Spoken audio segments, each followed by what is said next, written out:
영원한 삶 낭독 19 19 새벽이 되었을 때 가야바와 산헤드린 의원들은 예수의 사형을 결의했다. 그리고 예수를 로마 총독 빌라도가 거처하는 안토니오 요새로 끌고 가기로 했다. 그들은 산헤드린 회의 결정에 따라 율법에 의거 신성모독으로 예수를 돌로 처형할 수 있었다. 그러나 그들이 로마 총독의 관사로 데려간 것은 유대 민중을 두려워했기 때문이다. 전하는 바에 따르면 유다인 중 예수를 메시아로 생각한 사람이 수만 명이 넘었다고 한다. 물론 그들이 생각하는 메시아가는 올바르진 않았지만 그대로 예수에 대한 열망은 뜨거웠다. 그래서 그들은 밤중에 은밀히 예수를 체포했던 것이다. 그리고 그들이 증거라고 내세운 것은 예수를 처형하기에는 논란의 여지가 많았다. 민중들은 그들의 결정에 반대해 폭동을 일으킬 수도 있었다. 그러므로 로마 총독에게 그 처벌을 미루려는 것이었다. 그가 유대의 왕으로 자처했으니 로마 제국에 대한 반역으로 몰아 로마 총독의 손으로 처형시키려는 속셈이었다.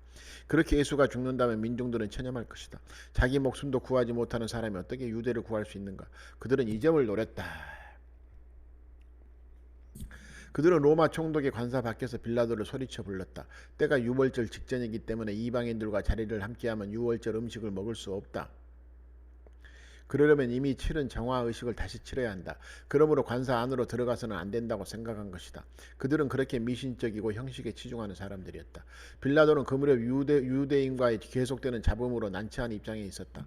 로마에서는 유대인들을 자극하지 말라고 수차례나 경고를 보내왔다. 그래서 제사장과 그들이 동원한 군중들이 예수를 관사에 끌고 왔을 때 빌라도는 유대인의 요구를 무시할 입장이 못 되었다. 그때 로마 총독 빌라도는 어떤 사람이었던가? 유대인 역사가 요세푸스는 빌라도를 아주 잔혹한 인물로 평가했다. 그는 로마에 반항한 한 갈릴리 사람을 성전에서 곤봉으로 쳐 죽이라고 지시했다. 성전에서 이방인이 유대인을 살해한 일은 유대인들에게 씻을 수 없는 치욕을 주었다.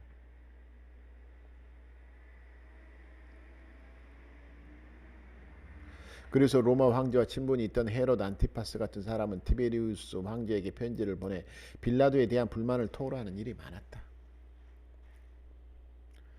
안토니오 요새.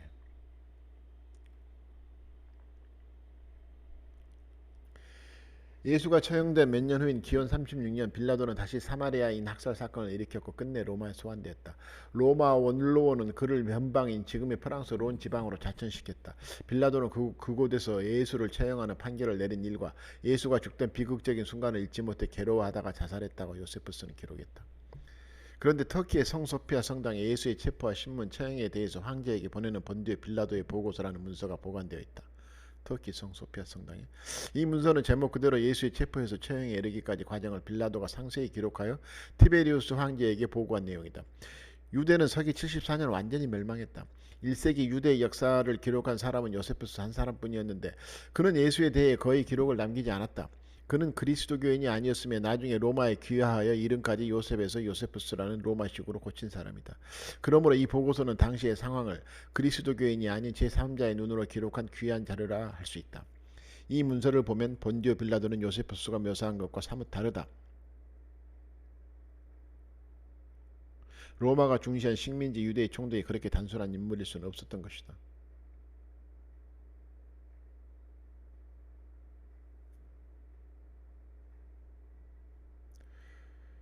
이 보고서. 이 보고서는 누가 썼지? 예수에 대한 그리스도교 외부의 기록들이 거의 다 그렇듯이 이 보고서 역시 위작으로 의심받고 있다. 그러나 이 보고서에 나오는 많은 내용이 다른 전성들에서 확인되고 있다.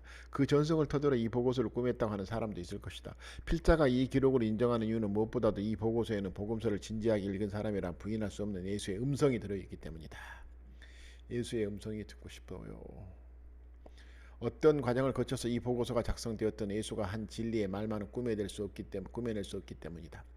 그런데 빌라도의 보고서에 의하면 예수가 유대인들의 손에 이끌려 그의 관사에 오기 전에 이미 빌라도는 예수와 만난 일이 있었다. 이 기록은 당시 빌라도와 예수 사이에 있었던 일을 생생하게 보여주고 있다.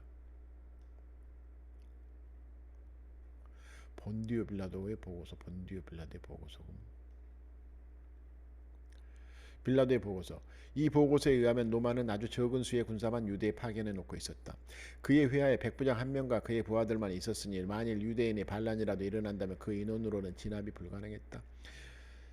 로마는 전 세계에 걸쳐 끊임없는 영토 확장을 꾀하고 있었으므로 이미 정복한 지 오래된 지역에는 최소한의 병력만 주둔시켰던 것이다. 그러므로 유대인들의 사나운 성정을 아는 빌라도로서는 항상 폭동을 우려하고 있었다. 그런 가운데 빌라도는 유대의 종교 지도자들이 예수를 죽이려 한다는 보고를 받았다.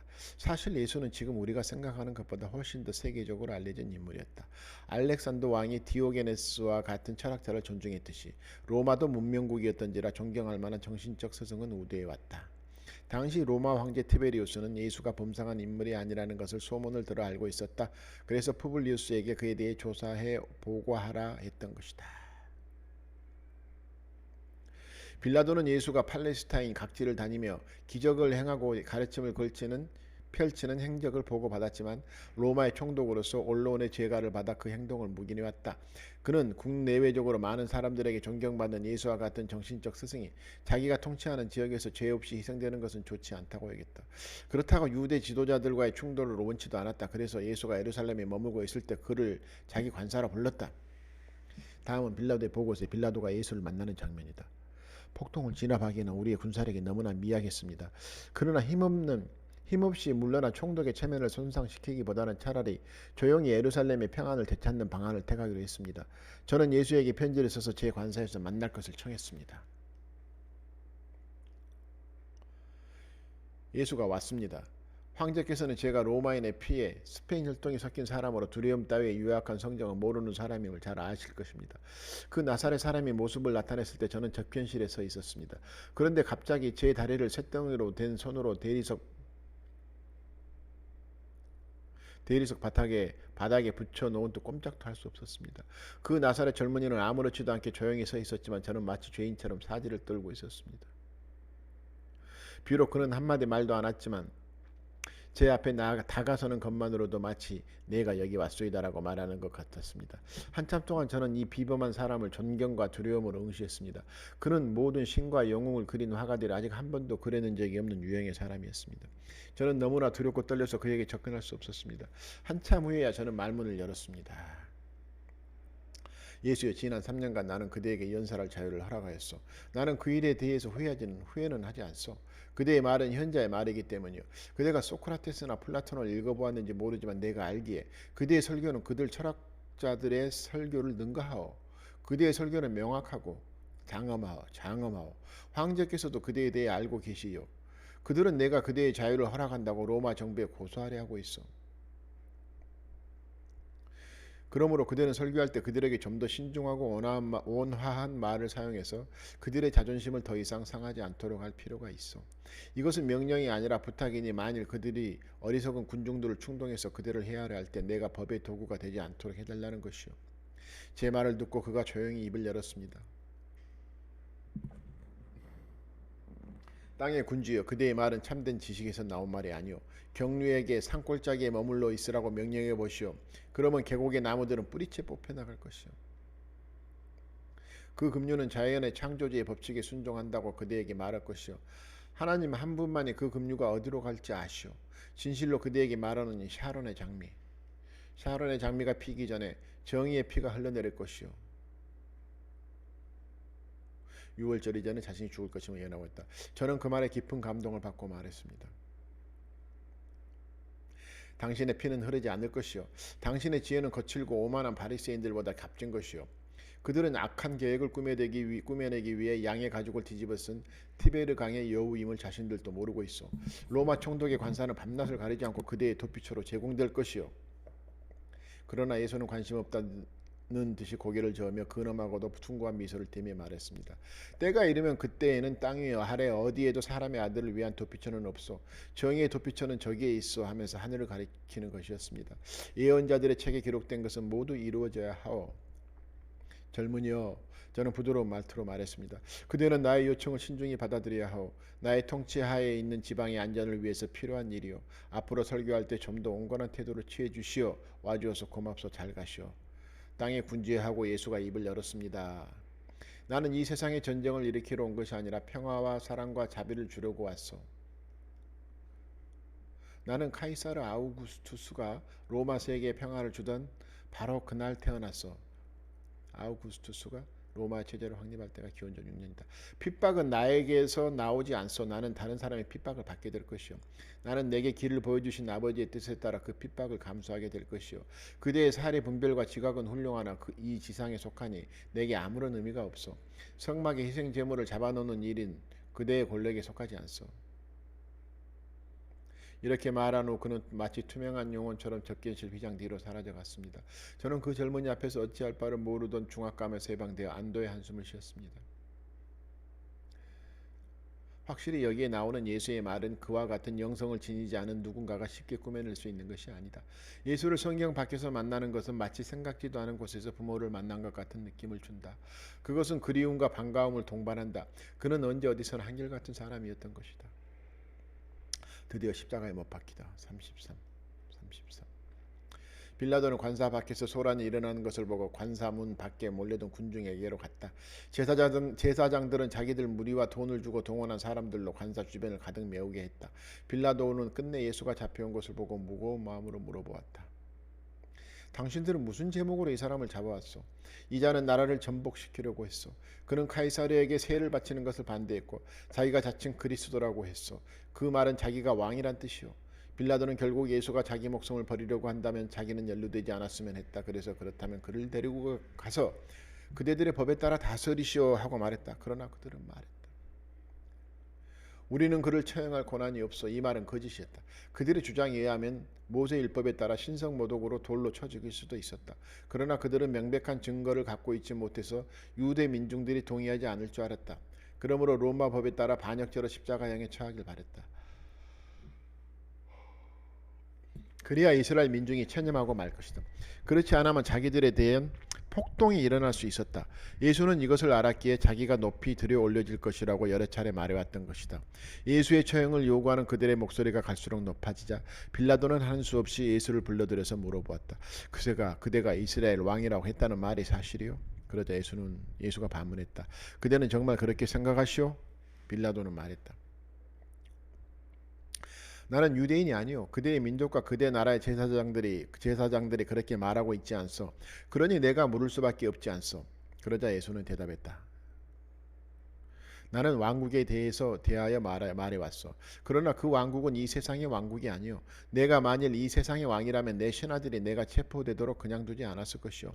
내 왕국은 이 세상에 없으니 내가 이렇게 잡혀온 것이요. 빌라도는 말했다. 하여튼 그대가 왕이라고 한 것은 맞구려. 그래서 나는 왕이요. 나는 세상의 진리를 알리러 온 진리 왕국의 왕이라. 진리를 사랑하는 사람들은 모두 내 왕국의 사람들이요. 빌라도는 더 이상 들을 말이 없었다. 그는 이방이었지만 이성적인 사람이었다. 그래서 군중들 앞에 나가서 말했다. 나는 저 사람을 신문했어. 그러나 당신들이 말한 반역죄는 찾지 못했어. 이 말을 들은 군중들은 마치 이 일의 모든 것을 건 사람들처럼 소리치고 소란을 피우기 시작했다. 와! 이 소동을 본 빌라도는 고심 끝에 갈릴리 왕 안티파스가 예루살렘에 와 있는 것을 기억해내고는 갈릴리 사람이니 그가 처리하게 하라고 예수를 보냈다.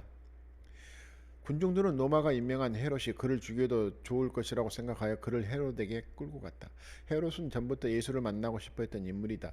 자기 신하의 아들을 치료한 일부터 해서 갈릴리에서 예수가 많은 기적을 보인 사실을 알고 있었다. 그는 예수를 만나자 친근히 대하며 여러 가지를 물어보았다. 그러나 예수는 세례 요한을 죽인 안티파스의 인물됨을 잘 알아서 그와 말을 나누지 않았다. 화가 난 안티파스는 예수를 모욕하고 조롱한 뒤 다시 빌라도에게 보냈다. 그는 공연히 골치 아픈 부담을 떠맡을 정도의 바보는 아니었던 것이다. 빌라도 앞에서 예수 미알림문까지 1800. 예수가 다시 관사로 불려오자 빌라도는 얼굴을 찌푸렸다. 그리고 군중들에게 또 다른 제안을 했다. 그렇다면 그의 죄를 인정합시다. 대신 당신들은 매년 6월절이면 사형수 하나를 사면해달라고 내게 요청하고 있어. 이번에는 사면 대상을 이 사람으로 하면 어떻겠어? 그러자 그들의 소리는 더욱 커졌다. 그는 안 되어 바라바를 풀어주시오. 바라바야말로 폭동의 주모자로 체포되어 사형을 기다리던 위험한 인물이었다. 그들은 그토록 예수의 피에 굶주린 야수와 같았다. 채찍질. 유대 민중들이 소리를 지르는 기세가 대단하여 마치 금방이라도 폭동이 일어날 것만 같았다. 빌라도는 이 난폭한 폭도들의 마음을 달래어 예수를 목숨이나마 건지게 해주고 싶었다. 그래서 병사들을 불러 채찍질을 한 후 데려오라고 했다. 그런데 빌라도의 생각을 병사들은 몰랐다.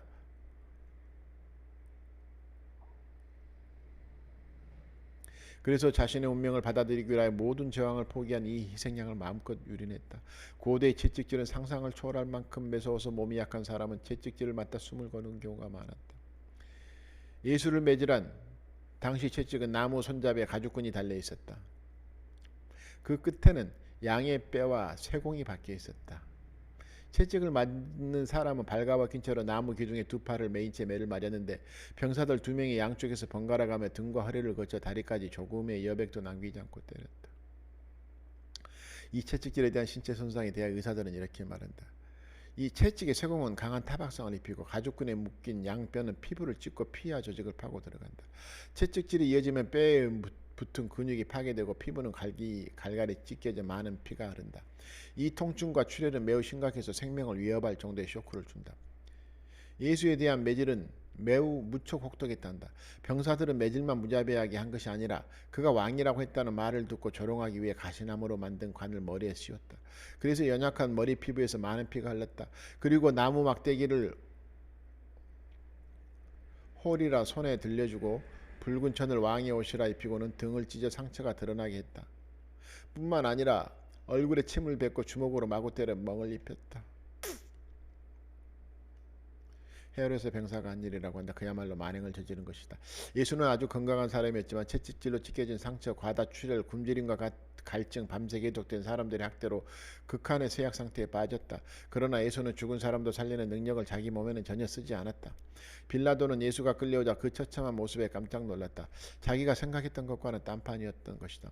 그러나 빌라도는 병사들에게 아무 말도 하지 않고 그 참혹한 몰골로의 예수를 군중들 앞에 세웠다. 이 사람을 보시오. 그의 죄에 대한 벌로 이만하면 충분하지 않소.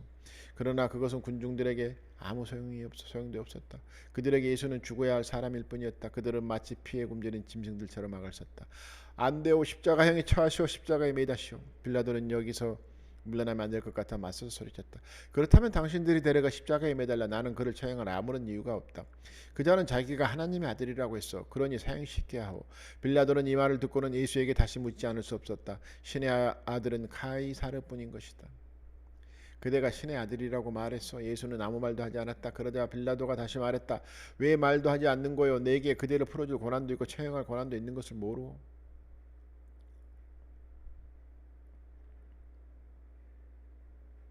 이 사람을 보라. 에코모 보라고 외치는 빌라도 안토니오 시세리. 그러자 예수는 대답했다. 하늘이 허락하지 않는다면 그대는 나를 죽일 수 없어. 그대는 모르고 있지만 하늘이 그대에게 그 역할을 맡겼어. 그러니 너무 걱정하지 마시오. 나를 죽이는 그대보다는 그대에게 나를 데리러 온 저들에게 더 큰 죄가 있는 것이오. 이 말을 들은 빌라도는 더욱 기분이 좋지 않았다. 자기가 이유도 모르고 유대인들과 관련된 일의 도구가 되고 싶지 않았다. 그래서 빌라도는 이런저런 이유를 들어 유대인들을 회유하려 했다. 절차상의 문제를 제기하기도 했고 심지어 예수와 같은 사람을 죽이면 저주를 받을 수도 있다고까지 말했다. 그러나 그들은 아무 말도 들으려 하지 않았다. 그들은 나중에는 빌라도를 협박하기 시작했다. 그자는 자기가 왕이라고 했어. 그는 카이사르에 반역한 것이요. 만일 당신이 그를 풀어준다면 당신은 카이사르의 친구가 아니오 하라면서 그들은 언론에 고발하겠다고 울려댔다. 빌라도는 자기로서도 더 이상 어쩔 수 없다고 생각했다. 그래서 가바다에 가서 앉았다. 가바다는 돌로 된 자대로서 거기가 곧 재판석이었다. 재판석에 앉은 빌라도는 유대인들에게 말했다. 여기 그대들의 왕이 있다. 그러자 그들은 야수와 같이 소리쳤다. 그는 우리의 왕이 아니오. 어서 끌어내 처형하시오. 빌라도는 다시 물었다. 정녕 그대들은 내가 그대들의 왕을 십자가에 매달리기 바라는가? 그들은 이를 깨물며 말했다. 우리의 왕은 카이사르뿐이오. 빌라도는 이제 자기가 할 수 있는 일은 다 했다고 느꼈다. 그래서 부하에게 명하여 대야에 물을 떠오게 했다. 빌라도는 그 물로 손을 씻었다. 그리고 유대인들에게 말했다. 내가 이 사람의 피에 아무런 책임이 없음을 모두가 알 것이오. 그러자 군중들은 외쳤다. 그 사람의 피를 우리 자손에게 돌리시오. 이 말이 무엇을 의미하는지 자신들도 모르고 악에 맞춰 소리쳤다. 빌라도는 마침내 예수를 십자가형에 처하려고 병사들에게 넘겨줬다. 때는 기원 29년 6월절 전날 유대 시각 제6시 우리 시간으로 정오 무렵이었다. 빌라도는 이때 심경을 빌라도 보고서에 이렇게 적고 있다. 저는 전에도 시민 폭동으로 성난 군중들을 목격했으나 폭동에서 성난 군중들을 목격했으나 이번처럼 격렬한 폭동은 본 적이 없습니다. 마치 지역의 모든 유령들이 예루살렘으로 모여든 것과 같았습니다.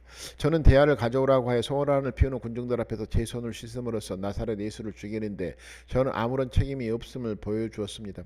그러나 이 철면피 같은 군중들은 그런 것은 아랑곳하지도 않고 그저 한시라도 빨리 예수의 생명을 빼앗는 데만 혈안이 되어 있었습니다. 빌라도는 이 일이 자기가 살아있는 내내 그를 괴롭혔다고 고백했다. 병사들은 예수를 끌고 갔다. 예수는 자기가 매달린 십자가를 스스로 지고 갔다. 빈사 상태에 놓인 예수에게 이 일은 너무나 힘든 일이었다. 십자가는 가로 2m, 세로 4m의 나무였다. 일설에 의하면 세로 막대는 미리 세워놓고 가로 막대만 지고 갔다고 한다. 빌라도의 관사에서는 처형장인 골고다 언덕으로 올라가는 길이 잘 보였다. 길은 중간에서부터 가파른 언덕이었고 거리는 800m 정도였다. 예수는 중간에 몇 번이나 넘어졌다. 그의 상처 입은 피부가 터져서 곳곳에 삐를 뿌렸다. 나중에는 도저히 갈 수 없어서 병사들이 길가에 있던 행인을 데려다가 십자가를 대신 지게 했다. 골고다는 해골의 곳이라는 뜻으로 벼랑에 사람의 해골 모양으로 펴진 거대한 바위 언덕이다.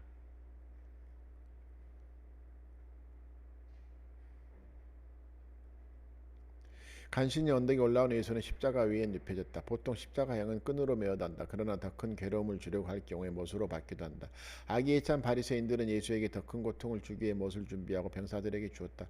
그래서 병사들은 망치로 양손 손바닥에 박고 발도 한데 모아 못 박았다. 발밑에는 자세를 고정하기 위해 발받침을 달았다. 그리고 팔을 십자가에 다시 끈으로 묶었다. 몸이 완전히 고정되자 병사들은 바닥에 파놓은 구멍에 십자가를 세웠다.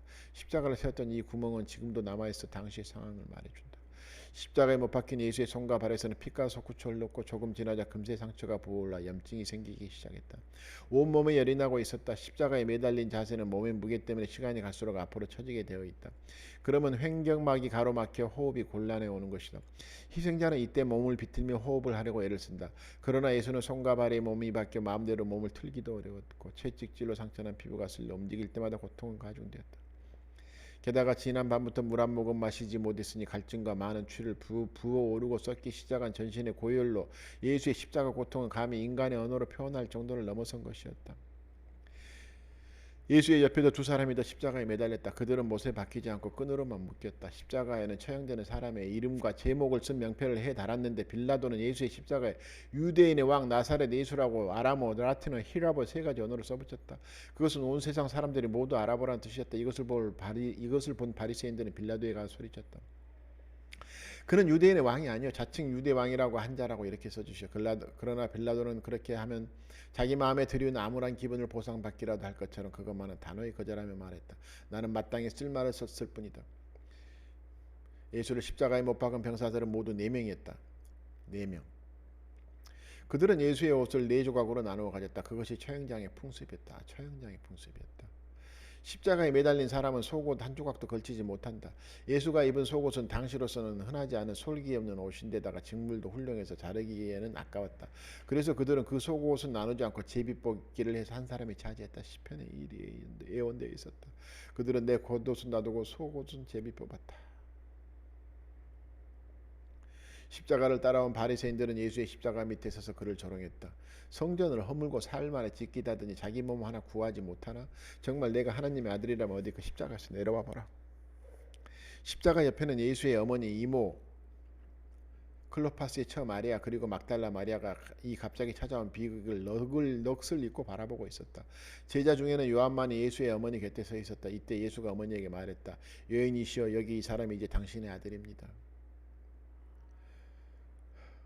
불교 고승들은 자기 어머니가 땅에 애착해서 벗어나 윤회의 굴레를 끊게 해주기 위해서 매정하게 인연을 끊는 경우가 많았다. 그러나 예수는 그렇게 하지 않았다. 항상 자기 어머니와 함께 여행했다. 다만 자기가 마리아라는 한 여인의 아들 입장이 아닌 온 세상 사람들의 혈연이고 하나님과 하나인 메시아로서 입장을 이해시켜주고 인식시켜주기 위해 애썼다. 그래서 그가 어머니에게 여인이시여라고 한 것이다. 그러나 그는 죽는 순간에도 어머니의 장례를 걱정해서 요한에게 부탁했다. 요한은 확실히 다른 제자들과는 입장이 달라서 마리아가 죽는 날까지 모실 수 있었다. 극도의 고통으로 죽어가던 예수는 목마르다라고 말했다. 그러자 로마 병사 한 사람이 포도 식초를 해면에 적셔 히솝 줄기에 꽂아 예수의 입에 대주었다. 처형장에는 고통을 진정시켜주는 용도로 포도 식초를 준비해 두었다. 그리고 히솝은 유대인들이 출애굽기에서 양의 피를 칠할 때 사용한 정화의식에 쓰는 식물이다. 지중해 연안에서 잘 자라는 식물이라 성경에 자주 등장했다. 시편은 예수가 죽기 직전에 포도 식초를 마실 것도 예언했다. 그들은 내가 목마를 때 식초를 주었다. 시편 69장 20절. 그 식초로 입술을 축인 예수는 이제 모든 일이 끝났다라고 말하고는 고개를 떨구었다. 영혼이 그의 몸을 떠난 것이다. 때는 서기 29년 3월의 금요일 오후 3시경이었다. 오후 3시경 예수는 이렇게 예루살렘 한복판에서 공개 처형을 당했다. 유월절 전날이었으니 유대인뿐만 아니라 명절을 맞아 순례온 외국 사람들과 장사하러 온 각국 상인들이 그 광경을 보았다. 그 중에 인도 동쪽에서 온 상인들도 있었다. 그 상인들이 자기 나라로 돌아가 증언한 내용이 성자 이사전에 남아 전해진 것이다. 그들은 위대하고 정의로운 이사를 고문하고 죽음으로 몰아넣었다. 우주의 영혼이 그 안에 거하시는 그분을. 사람들을 복되게 하고 인간들의 악한 마음을 없애기 위해서 인간의 몸으로 낮춰 이 세상에 나타나신 그분을. 그날은 유월절 전날이라 만일 사형수들이 다음날까지 살아있다면 민족의 큰 명절날 십자가 위에서 죽어가는 사람들이 음산한 신음소리를 내며 있는 것은 상스럽지 않다고 제사장들은 생각했다. 그래서 빌라도에게 사형수들의 숨을 거두어 달라고 요청했다. 그는 허락했다. 병사들은 예수의 양옆에 매달린 죄수들의 다리를 큰 망치로 분질렀다. 그들은 큰 충격으로 곧바로 사망했다. 그런데 병사들이 예수에게 다가가 보니 예수는 이미 숨을 거둔 것으로 보였다. 그는 심한 채찍질과 학대 그리고 못질로 다른 죄수들보다 훨씬 짧은 시간 내에 사망한 것이다. 병사들은 예수의 죽음을 확인하기 위해서 옆구리를 긴 창으로 찔렀다. 그러자 그곳에서 피와 물이 섞여져 나왔고 예수는 움직이지 않았다. 그 모습을 보고 주위의 사람들이 비통했다. 스가랴도 이 광경을 예언했다. 사람들이 창으로 찔린 이를 바라보고 애통해야 한다. 스가랴. 그런 사연으로 예수의 시인은 그 몸의 뼈가 하나도 부러지지 않고 온전한 상태를 유지할 수 있었다. 모든 뼈를 보호해서 하나도 꺾이지 않았다. 시편 34장 20절. 이렇게 예수의 죽음에 대해서는 모든 일이 성경에 세세히 예언되어 있었다. 예수라는 이름으로 살다간 한 사람은 이렇게 죽음을 맞이했다. 그는 다른 사람들처럼 윤회의 고리를 끊지 못해 이 세상에 온 것이 아니다. 모든 사람이 그와 같이 되어야 하고 또 될 수 있는 모범을 보이러 왔다. 그리고 그의 생은 그 목적에 합당한 것이었다. 그는 자기가 할 수 있는 모든 일을 했고 하늘의 뜻에 따라 그 목숨까지 바쳤다. 19, 2번은 여기까지. 그들은 그렇게 죽어야만 했는가?